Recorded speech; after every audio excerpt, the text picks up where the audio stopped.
Good morning guys, Bjorn here from Weeks of Macklin Real Estate, showing you how you can ensure that you sell your property in the shortest possible time for the maximum price possible. This is a very simple formula. I call it my sales success formula, and it's PMBA. So what on earth is PMBA? Let me get straight into it. P is for presentation. You need to make sure that this is at a premium. Premium presentation equals the best results. It's very straightforward. It's well and truly advised to get involved with agents right at the beginning process when you plan on selling, before you've done anything to your property, so that we can advise you on what things you can do, what things you should do, and what things are maybe a question mark. Next is M, marketing.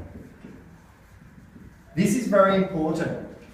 You cannot sell a secret. You need to make sure that your property is marketed well, to make sure that you engage with everybody in the marketplace that's looking for a property like yours, so they know to come and check it out. Number 3, buyer competition. Everything in life is supply versus demand. Without buyer competition, we don't have that energy and that atmosphere in order to get to number 4, which is agent negotiation. So let me run through all of this. We need premium presentation, we need premium maximum market exposure, we need maximum buyer competition, and we need an agent that knows how to negotiate, an agent that knows how to deal with objectives which do come up from time to time with buyers. Someone who has the scripts, dialogues, but also someone just with the common sense and common knowledge to be able to make buyers feel at ease when they're carrying out a transaction. And I'll give you a quick example of this.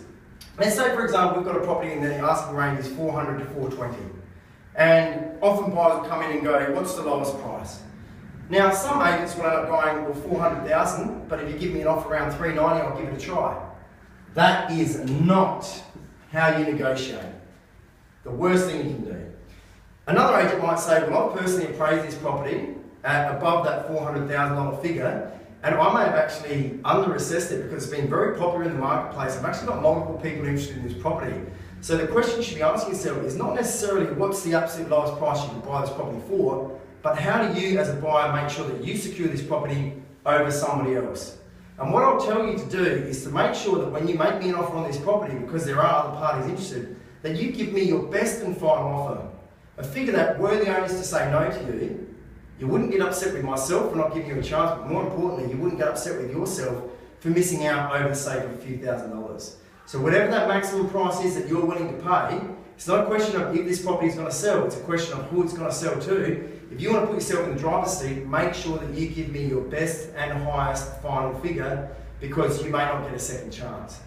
Now, can you see the difference between two lots of dialogue? One lot of dialogue is basically saying, just give me an offer, give it a crack, give it a crack. The other one's basically saying, look, it's not about whether or not I sell the property to you, it's whether or not you are lucky enough to buy the property from me. So you need to make sure you get each one of these correct, because with each one of these correct and lined up, you will ensure that you receive maximum market price for your property. Any questions, give me a call. Bjorn 0404 164 447, Weeks of Macklin. It's grand final weekend. We've got the Crows versus Richmond. Let's hope it's a good tight game. And come on South Australia, come on the Crows.